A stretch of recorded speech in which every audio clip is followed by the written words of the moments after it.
Good evening. So I'm going to start with a confession, which is maybe not the thing that you normally do. So I am totally not handy. Like, I am the least mechanically inclined person in the world. If your car breaks and you call me, I'm not going to show up with a toolbox. I'm going to show up with a big hug, because I'm a hugger. But that aside, I have actually built something that I'm really proud of, and I've built a life. And it's a relatively new life. It's actually only 6.5 years old, because the life that I had before was destroyed. I lost my way of work. I lost my vehicle. I lost my home. I lost my marriage. And to put it in the metaphor of a house, it completely burned down. It was a total loss, completely engulfed in flames. And I actually know the day very well. It was August 31st, 2011, and that was the day that I was going to commit suicide. That was the day that the monster, as I call it, mental illness, and in my case, depression, had finally, after close to 40 years, convinced me of its lies, that I was completely useless, utterly worthless, stupid and dumb and ugly, and that everybody would be better off if I was gone, and that nobody loved me. And I didn't hear it necessarily as an audible voice, but instead as these absolute thoughts. And for close to 40 years, if you have that kind of message running through your mind almost every single day, it comes to the point where you might believe them. And on August 31st, 2011, that's exactly what happened. And I finally looked at the monster and I said, okay, you're right. So I got in my red 1996 Dodge Dakota pickup truck. And looking back now, even my vehicle was screaming out that I was in danger, that it was an emergency. And I drove from my home in Penryn, and I drove up to the Forest Hill Bridge.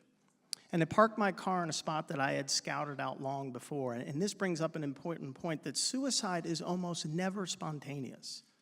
I had had suicidal ideations for a great part of my life, and I had thought about this plan many, many times before I actually went and took the first step. So I had scouted out this spot, and I parked my vehicle, and I remember stopping my vehicle, and I turned off the engine, and I sat there for just a moment, and I did an inventory. I was going through my mind thinking, hoping, praying that there would be one reason, one thought, one moment that I thought that it was still worthwhile to live, that the world would be okay with me, not better off without me. But nothing came. And so I turned to my right and I grabbed the suicide note that I had already written, and I placed it right on the dash of the vehicle. And then I took the keys out of the ignition and I put them on top of the note. And then I got out of the truck, and then I spun back around to make sure that the door was unlocked. And then I made my way down to the midpoint of the Forest Hill Bridge. And you realize the Forest Hill Bridge is the 4th tallest bridge in the country.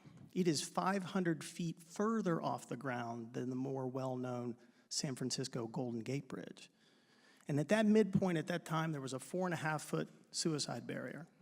And I pressed my entire body weight against that barrier. And it was the end of August, and it was a warm day, and there was a cool rush of air that came up from the North Fork of the American River below. And it felt good. There was actually a sense of calm. There was almost an eerie peace that had come over to me. And I don't know how long I stood there at that place, but long enough for somebody to notice. Long enough for someone to dial 911, and long enough for a first responder to come and make contact and then make connection, and then take me to an emergency room and then to a psychiatric hospital. And it was in the psychiatric hospital, not long after I arrived there, that I started to ask the questions of why and what and when and where and how. How had this issue of mental illness, how had this crippling depression, how had these suicidal ideations become such an integral part of my being that I believed that life wasn't worth living anymore? And with the help of doctors and staff, I learned the first thing was that this fire had started long before I was born. My grandfather committed suicide when my dad was 5 years old. My father, in turn, suffered from crippling depression until his death at 41. And so I inherited this trait, a better than average opportunity to suffer from depression. But just because you have a genetic predisposition, it doesn't mean that you're going to have the malady. But when you add in trauma into a genetic predisposition of mental illness, it is like pouring gasoline onto the fire. I don't know what my grandfather's trauma was, but I'm certain it was present. I know my dad's trauma was losing his dad when he was just 5 years old. My father was 7 when he died. And when I was 11, I was raped twice by a trusted community leader. Genetics plus trauma equals mental illness. And the great part about knowing that was all of a sudden I became aware that it wasn't my fault. Because mental illness in most all its forms has the cruel ability to convince the sufferer that they are the cause of their own pain. And that is a cruel and a wicked ability that it has. But when someone said to me, David, you're suffering from a medical condition. It's not unlike cancer or heart disease or diabetes. It wasn't your fault. You didn't light the match to start the flame. And then I figured that I was the only person in the world who felt the way that I did. But unfortunately, learned that there are millions upon millions of other people that had a similar malady. And while I would never want to wish this on anybody else, the fact that I wasn't alone actually gave me a sense of peace and a sense of calm. And then I came to understand why the fire had completely devastated all of who I was. And that's because mental illness, be it depression or bipolar or schizophrenia, is not satisfied with just owning your mind. No. It wants to devour your soul. It wants to control your body functions. It wants to own your body, your mind, and your soul. It wants to own all of who you are. So in the psychiatric hospital, I got an education about mental illness. But I also there was given information about mental health. And using this metaphor of a house, I was told that, David, you can rebuild your life. You can rebuild your life and truly be healthy if you adopt a whole person care attitude. If you take care of not just your mind, but also your body and your spirit. And so with the influence and the help of other people, that's exactly what I've done. And in the words of another speaker, I have put my self-care on a pedestal. So for my body, it's adequate sleep. It's careful attention to diet. It's going to the gym 4 to 5 days a week. It's making sure that I go outside and spend time in the sun to walk out and commune with this extraordinary world that we have. For my mind, it's weekly counseling sessions with a specially trained therapist. It's participation in 2 different depression support groups. It's additional counseling with a Jungian psychiatrist, and then it's taking my medication, not with resistance, but instead with reverence, even on the days that I feel well. And for my spirit, it's communion with God of my understanding, and then it's this. It's the discovery and an embracing of a new purpose to go out and to speak to anyone, anywhere, anytime, so that one more person at the end of every talk becomes more aware of this crisis that we're facing. One more person becomes educated about what mental illness is and what it isn't. And one more person who might be suffering like me or Marilyn or Nino realizes that their condition is not their fault. And together, we can turn the tables on the lying monster and move from a place of mental hellness into a place of mental wellness. And if you think about this metaphor about a house, if we're going to become truly well, it makes perfect sense. And if I look back now 6.5 years ago and where I am now, I have built a new life because I've built a new house. The first thing I had to do is find out what tools do I need to work on myself. I need kindness, and I need compassion, I need understanding, and I need patience, and I need love. So I put on my tool belt, and I have those tools at the ready, and then I pick a spot where I want my house to be, a vantage point. What do I want to look at? And then my foundation, of course, is my spirit. It's my God. That's the rock solid. It's level, and it's smooth, and it's even. But then I realized that if I want to design a house, I really need to hire an architect. My architect is my therapist. My therapist helps me decide what experiences from my past worked and what experiences from my past didn't. And my therapist helps me choose the materials of which I want to build my house with. And then I get to work and realize I don't have to do this by myself. And so the members of my 2 different depression support groups, that's my workforce. And they help me not just with the heavy lifting, but they also help me with the finished carpentry. And then you need a skilled tradesman.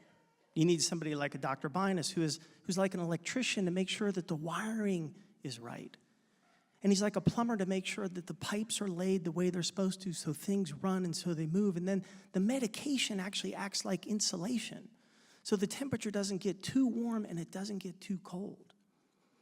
And so then the structure starts to take form, and then we put in the windows.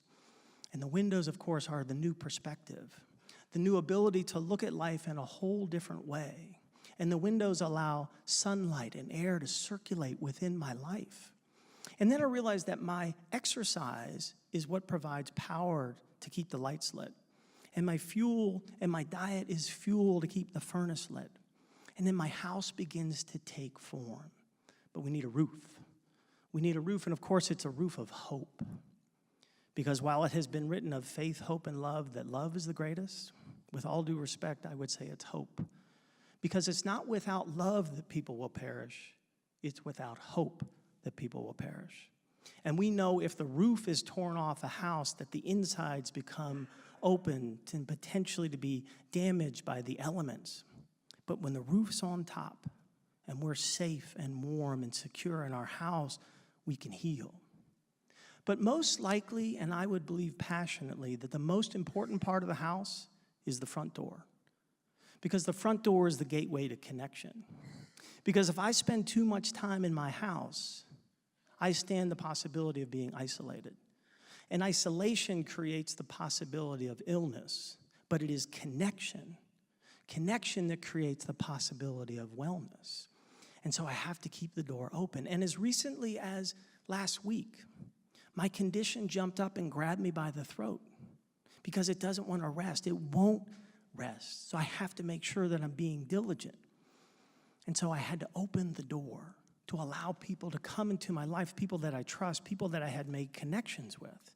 And then I get into that place of healing, and then I can go out and open the door and go out into the world and make connection with people outside. And I can stand back and look at my house, look at my life that once was a house divided, now all of a sudden has become a house united. And I look at my structure, I can have a sense of pride that I never thought that I would. And I can also make sure that there's enough defensible space around my house because there's always the threat of forest fire. There's always the threat of the monster who wants to catch me when I'm not paying attention, who wants to catch me on a day that I don't want to take my medication and I don't want to go to therapy and I don't want to go to the gym. It's looking for an opening. But I stay well by doing those things. I stay well by taking care of the whole of who I am. And as I feel better, I can actually go out and engage in my neighborhood because I am part of a community. I'm part of a country, I'm part of a world, and then I become more conscious of what's going on in my neighbor's life. And I look for ways that I can be of support to them. One of the best parts of my previous life was that I had the honor of running a large animal sanctuary. The sanctuary was home to as many as 100 animals at any one time. 25 horses, 23 dogs, 9 pot-bellied pigs, goats and sheep and ducks and geese. And we had a cow, Ferdy, a male steer, and literally he was 6'1" at the back. He was enormous, but he was like an Eeyore. He was kind of this big, goofy thing. Well, our neighbors next door were the Stovall's, Ron and Marianne and their daughter Jessica. And they were fantastic people, and they allowed us, as the sanctuary grew, to put animals on their property. So we put horses over there, and there we also put big, goofy Ferdy. Well, one night, 3 o'clock in the morning, the phone rings. Now, a 3 a.m. call is not a, hey, how you doing? Just wanted to check in. I think most of us have gotten one of those 3 a.m. calls, and it's always because somebody needs something. I'm hurt. I need you. Come quickly. Something's wrong. So I pick up the phone. Hello? It's Jessica next door. Woody, Ferdy's looking in my window. Oh my God, I am so sorry. I'll be right over. Now, truth is, I laid there for just a moment. And to be 100% honest, to give another admission was, the thought occurred to me, Jessica, come on now, it's Ferdy. You know Ferdy's never gonna hurt you. I know he's looking in your window, but can't we handle this in the morning? But the truth is that things peer into other people's souls. Things that from the outside we may think, well, gosh, why are you afraid of that? That's silly. That's stupid. That makes no sense. But people are afraid, and it's not my job to decide what does or doesn't scare Jessica. So the great thing about Ferdy was, with a bucket of Sweetgrain rolled oats and molasses. I could fly him around like a drone. So I finally got out of bed, grabbed the bucket, ran to the barn, filled it up with sweet grain, ran next door and said, "Ferdy!" All I had to do was show him the bucket. And he went back. I put this thing back where it belongs. There was nothing to fix. Nothing was broken.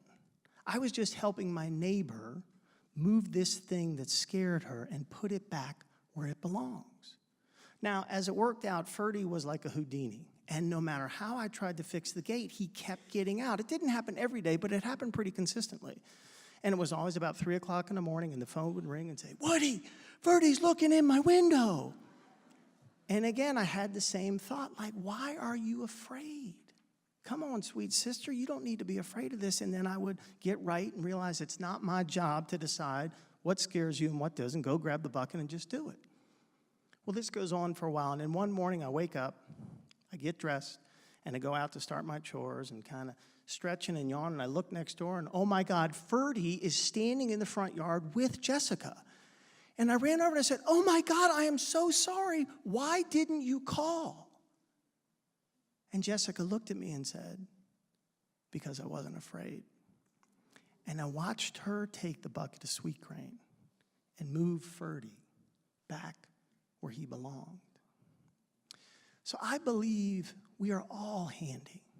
We all have the ability to rise from the ashes. We all have the ability to create a life that we can be proud of, no matter how long it takes. And we can do this because we all have access to the tools that we need. Compassion and kindness and patience and understanding and love, and we have that tool belt. But we need to remember we don't have to do this alone. That God has put people in our lives to be in partnership. Some we know well, some that we've just met, some we've known for a long time. But we can do this in unison. We can take care of the whole of who we are, our body, our mind, and our spirit. We can create a house united. But here's the best news, is those same tools, compassion and kindness and patience and understanding and love, those same tools that we use to work on ourselves, if we mix those together, that becomes the sweet grain. So when someone has the wherewithal to pick up the phone and say, "I need you," we can respond because we're fully capable, because we're fully human. And knowing that there's nothing to fix, nothing's broken. Our job is just to show up with a bucket of sweet grain. The world needs what we know. There are people out there that are suffering. There are people out there that are enduring a plague of disconnection, and we hold the key and the answer in our hand. So my only request is, as we leave this sacred space tonight, in this time of being together, that we put on our tool belt and we grab our bucket and we fill it up with sweet stuff and go out and change the world.